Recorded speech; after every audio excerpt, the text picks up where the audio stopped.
One whole year on YouTube. I can't even believe it. Today, I'm going to talk to you straight about a couple things about being on YouTube, and I'm going to go over an idea that I'm playing with in my mind for growing my 3D printing business.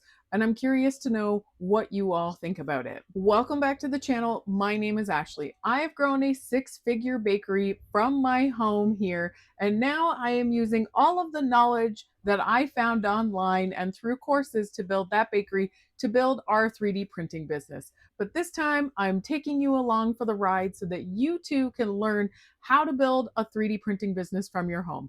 So let's get into it. First and foremost, I want to talk about something that came out of the comments the other day. And a lot of times I'm going to tell you, I don't address negative comments. Typically, I will just delete them. I won't reply to them because there are always going to be negative people out there who want to come at you for what you're doing. And I just think that that says more about them than me. I don't mind putting myself out there. I don't mind criticism at all, but that doesn't mean that I have to welcome it into my life. But I do have people commenting on different things as I see that they do with other creators when they take any sort of free product or sponsorship or they do a paid video or anything like that. And what I want to say on that is all those creators or myself are doing is trying to find a way to help to pay ourselves so that we can continue to do this. Because yes, there is YouTube ad revenue, but it's really not all that high. And it does take a lot of time to put together good quality videos with information that's actually going to help people out. So yes, I currently am going through a series where I am trying out the different AI to 3D modeling softwares. But I am only working with the ones that I've actually tried and are good. I've had tons of them reach out to me. There are good ones and there are really bad ones. And the ones that are bad, I've tried their software and I've responded to them and said, hey, I just don't think your software is there yet compared to the other ones. I cannot do a video telling my audience that I think your software is good and that they should make an investment in it. And that's how I look at everything that people reach out to me about. If I think that it's something that's good, if it's something that I use myself and that it will actually benefit you guys, then I am happy to talk about it. But I am not somebody who will just sell my soul out to anybody just to get a sponsorship on a video. So if you're going to come into my comments and tell me about doing a sponsored video or maybe receiving free filament or hot ends or whatever that might be, then perhaps just don't watch those videos if you don't want to. One user said that it probably means that my business has slowed down and that's why I need to take those. My business is not slowed down at all. My business is busier from when I started this YouTube channel, hands down. But I love what I do on this channel and I love getting to communicate with people in the comments and teaching people to build businesses because I really do think that everybody could build a business if they wanted to. So now that I have got the controversial, more negative stuff out of the way at the beginning of the video, let's get into the rest of it. So first off, let's just take a peek at what I'm working on right now. This printer has been printing bone snakes for me for a couple days. This is a Flexi Factory file. I talk about it all the time. It's using one of my favorite filaments from One, and I am almost out of these snakes. Actually, I had all but one, I think, go to the last store shelf. So I need more because I have to refresh both store shelves in a couple weeks. Plus, I have market season approaching soon. These take, I think it was about 9 hours per print. So typically it finishes, I'll do 2 in each filament, and then I'll swap out the filament and go again. The other 2 printers right now are working on a gotcha pop machine, and I'm going to shout them out twice. So I want to first now say thank you to another 3D printing business called 3D Expressions, but it's A, like us Canadians like to say, EH Expressions. And I will tag his Instagram below in the comments because I was trying to think of a way that I could do an advent calendar for Christmas with little mini flexies in it. And I just didn't like any of the ideas I was coming to. And then lo and behold, on his Instagram the other day, he was using a gotcha pop machine to do it. And I thought, oh my gosh, that's genius. And I immediately messaged him. I asked him if it's okay, if I could use the same idea. He is in Canada as well, but he's on the West Coast. I'm more in the middle of the country, and I do sell everything locally, so I'm not directly competing with him. But I was so thankful that he said yes. If anybody is on the West Coast and you want to buy a gotcha pop machine or you love the Advent Gachapot machine idea, go check him out on Instagram. Like I said, I'll link him below. And I encourage you to go purchase from him if you are over on the West Coast there. But I am working on printing a machine so that I can get it together, get all the capsules for it, and start getting that advertised, because believe it or not, yes, people do start thinking about advent calendars already, even though we're not even at September. I know people really kind of start thinking about what should I be making for Halloween now, but I encourage you to even think that far ahead, because if this is something that you do and it was to sell really well, the machines take a long time to print, as do all the things that you would need to put inside your machines. So I am printing it in red, white, and green. You can see I have a bunch of pieces printed here. And when I list it, I will be listing it on Facebook Marketplace and putting it in my Instagram. And when I do that, I will say that it comes in red, white, and green, or I will also show them my other colors and say, or you can pick one solid color for the machine. And that's how I'm going to try to keep it more simplified for me, so that I'm not having to worry about doing 3 different colors for every single machine. And I'm going to have all inclusive prices. So it'll be, the machine with 24 capsules, or they could go with 48 capsules. And not everything, though, that's printed within the capsules is specifically going to be holiday. So I might do some stuff that's just like popular, right? Like capybaras are really popular and those kinds of things, just so that I can get a good variety. And not everybody necessarily wants to have only holiday items for that. So they'll get some stuff that they can use outside of the holidays as well. But in a future video, when I have the machine all ready and I've taken pictures and everything, I will show you guys, and I will talk to you about how I have worked out my pricing for those. I love the Gachapot machine for this kind of stuff, and I am an authorized seller of theirs, so that I am able to sell the machine. I sold one just the other day to an EA, which is an educational assistant, and she wants to be able to use it for her high needs students so that they can get something special out of it. I have still here and there been trying to learn my way through Nomad to figure out how to make my own 3D models. I plan to get deeper into that in the fall. Summer's really busy. It's harder to do. But for anyone who wants to print their own 3D custom designs, but they don't know how to model in Nomad or Blender, Meshy is the answer. You go from idea to printable STL file in just minutes. And I am so thankful for Meshy being the sponsor of today's video, because Meshy removes the modeling barrier entirely for beginners. It's the easiest way to make 3D printer files without any 3D modeling software knowledge. So I decided to jump into Meshy and use their agent mode in order to create an idea that I had in my head, which was a cute pumpkin-themed family, because we all know that Halloween is coming up soon and we have to get started on those Halloween prints if we want to get them out to our customers in time. So I told the agent what it is that I wanted to create, tried to give as many details as I possibly could. I told it I wanted a family of 4 and to stick with just 4 colors, because that's what my AMS can do. And it immediately came back with the initial concept for the family. I decided to use the classic Monster Mash version, and I also really like the chibi toy style look of things, so I chose that one as well. It then goes on to further give all of the specific details, exactly how each one is going to be created, and shows you the reference image for them to go off of.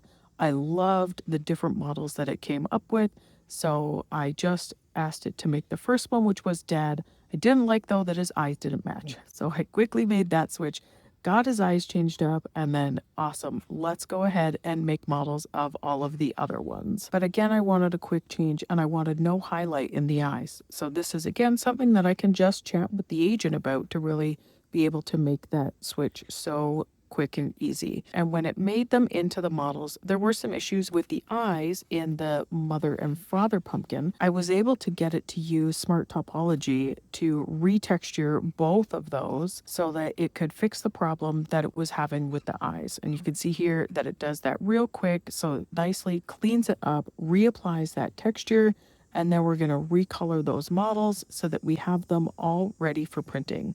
And it's amazing that you can do everything right here just within the Meshy software. So it makes it so easy for beginners like me who don't have that modeling prowess to be able to make items like this. So let's get everything exported out to the slicer.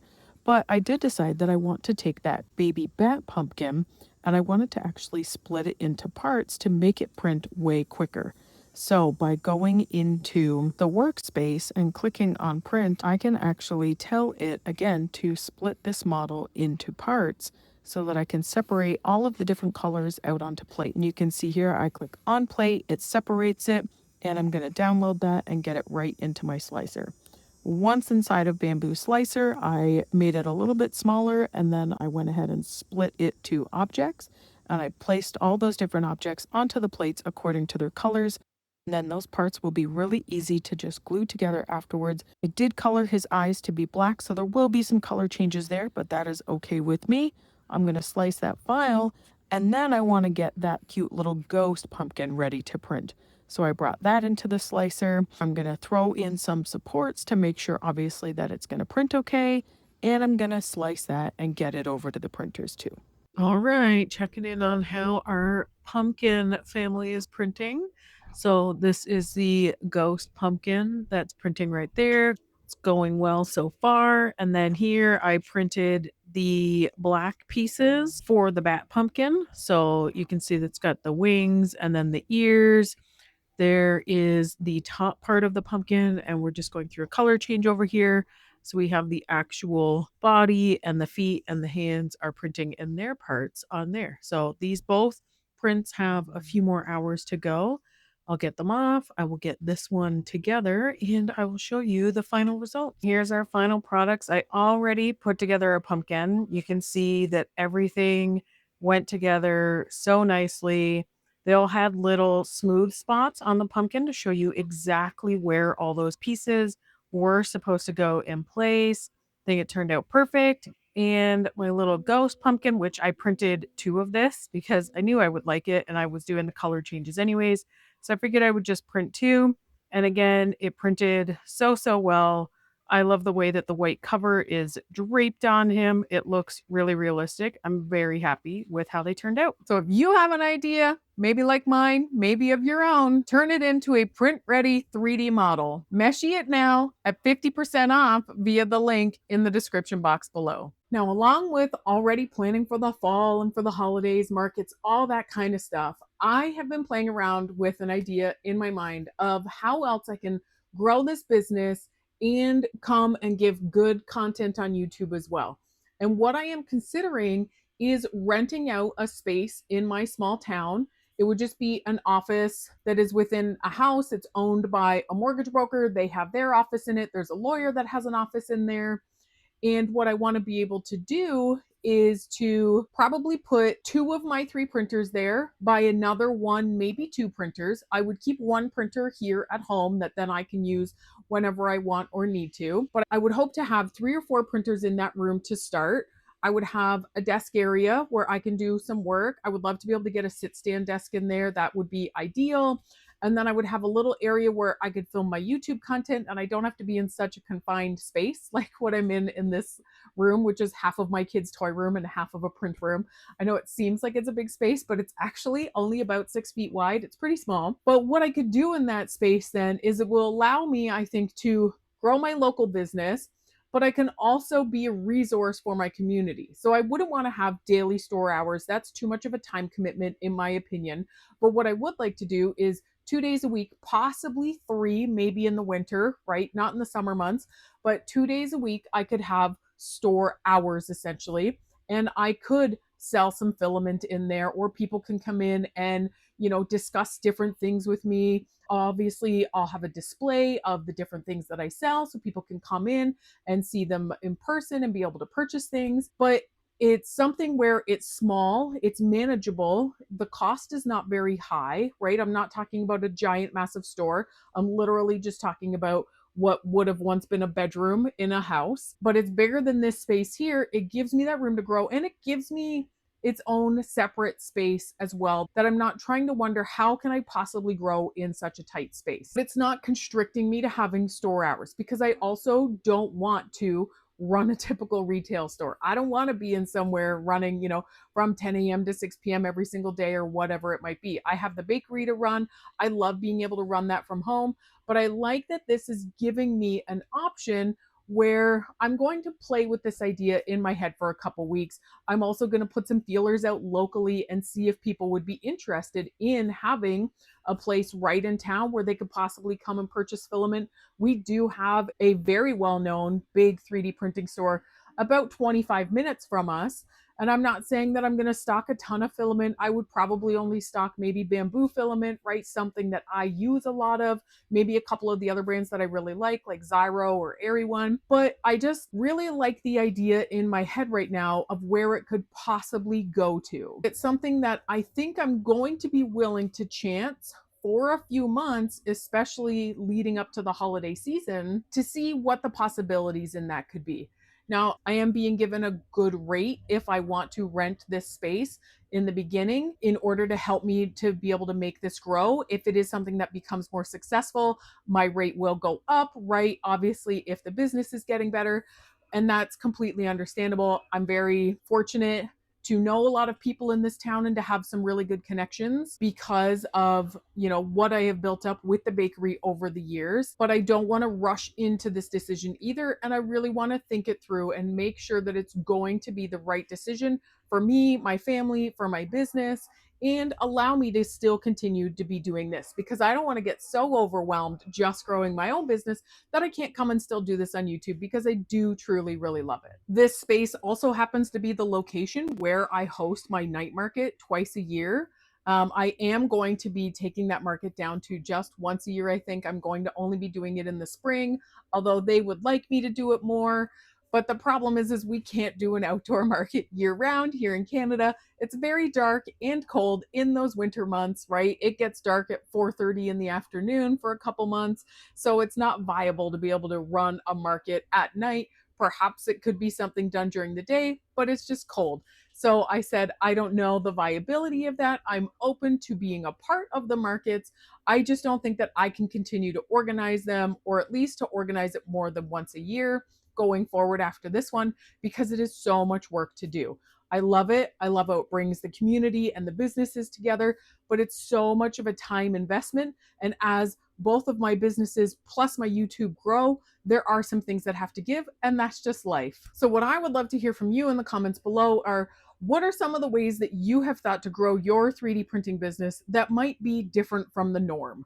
Right. So, what I'm contemplating doing is very different from just staying here, being safe in my home and growing it, or the people who do go full fledged retail, right? What are different ways that you're thinking about growing your business? Or what do you think about how I am contemplating growing my business? I really love when you guys leave great comments below, not necessarily when you come at me for how I decide to run my YouTube channel, but I do read every single comment myself. I respond to every single comment myself, and I do try even to go back and see the replies you guys leave me, even once I've responded to you, because YouTube doesn't actually notify me about those.